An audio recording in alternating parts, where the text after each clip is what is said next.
All right, lesson 4, we're going to be doing the volume and lateral area of a cylinder. All right, so what we're going to do is just start with, once again, following our steps. Step 1 doesn't change, step 2 doesn't change, none of this changes, okay? So let's start with step 1, all right? Step 1 for this guy is to draw, label, and state the shape of the base, okay? So this looks like this. If I'm looking at the base is this guy right here, right? In a cylinder, the base is a circle. All right, and it looks like it has this diameter of 16. Nice, looks beautiful. Step 2, we want to find the area formula for the base. Now, to find the area of a circle, because the base is a circle, we know that's just pi times r squared. Okay, now we actually have to find the area. So the base is going to be pi times the radius, which, well, this is the diameter, so it's going to be half that, 8 squared. And so we're going to get a base is equal to, well, let's just put in the calculator and see what we get. That's 8 times 8 times 3.14. 2096, 200.96. All right, we got our base now. Second step. We're going to find the perimeter, all right? The perimeter formula of the base. So the perimeter of a circle is equal to 2 times pi times r. Once again, to find the perimeter of the base, or circumference, remember, same thing, it's going to be 2 times pi times 8. And let's see what our perimeter is now. And that gives us 50.24. 50.24. Sorry if I didn't say this, by the way. What we're using for pi is 3.14. So if you see pi, just put 3.14 into your calculator, okay? Now we have to find the height. Well, we just have to look at it. It looks like our height is equal to 21. So we're just going to put that in here. And now that we got all of everything we need, we just got to plug into our formulas. All right, step 1, we got to do our volume formula. Volume is equal to base times height again. Same thing. So we just got to plug in what we know. We found the base. Our B is equal to 200.96. 200.96. And we found out that our height is, let's see, 21. We go over to our trusty calculator, put that in, and we get V is equal to, let's see, that gives us 4,220.16. Looks good to me. Is there any units? No, if I look at the picture, they didn't give us a unit, so I don't have to write anything there. All right, 4,220. The surface area, same formula. First step, write the formula out. The surface area is equal to perimeter times height plus 2 times the base. Okay? So the surface area, well, we found that the perimeter is 50.24.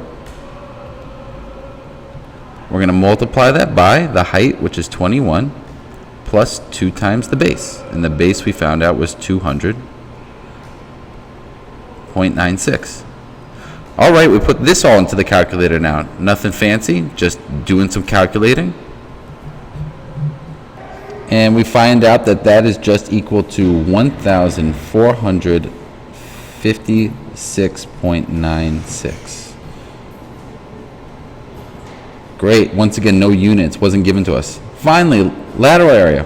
We just look up the formula to find out the lateral area. We just go, let's see, that's 2 times pi times r times h. That's our formula. Once again, all we have to do is find out what we have. So we found out that, let's see, 2 times pi. We found the radius to be 8 times the height, which we found to be 21. Plug everything in, so our lateral area is going to be equal to 1055.04. Sorry, let me write that one more time. 1055.04. And that is our lateral area. Remember, lateral area just means the area on the side without the top or bottom. Okay, back solving question. Now that we know how to find the volume, surface area, and lateral area, let's learn how to back solve it. Now, once again, back solving is when you already know the volume. So in this question, taken from the Regents, the volume of the cylinder is 12,566.4 centimeters cubed. Cubed because it's volume. The height of the cylinder is 8. We want to find the radius of the cylinder. Well, I'm going to draw a rough sketch because usually when I don't know something, I like to draw it. So here's my rough sketch. It's a cylinder, and it has a height of 8, a big volume, and what about the radius? Oh, we're looking for it, so I don't know, so that's just an R. So once again, when you're back solving, you do everything exactly the same. So first, step 1, we draw our base, which is a circle, and do we know the radius? No, so we're just going to put an R there. Step 2, what is the area formula? The area is equal to pi times r squared.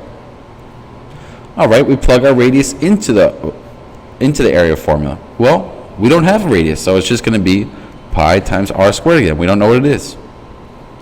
We find the height, and that's equal to 8. It's given to us in the question. All right, now we're just going to plug into our formula. Our formula is V equals B times H. Remember, always write down your formula first. Always. Well, let's see. Our V is equal to our base, pi r squared, all right, times r squared. That's what we got for our base, times the height, which is 8.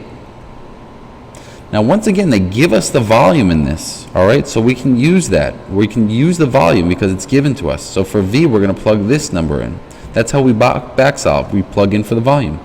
So this is equal to 12,566.4, which is equal to pi r squared times 8. All right, from here, what I'm going to do is multiply what I can.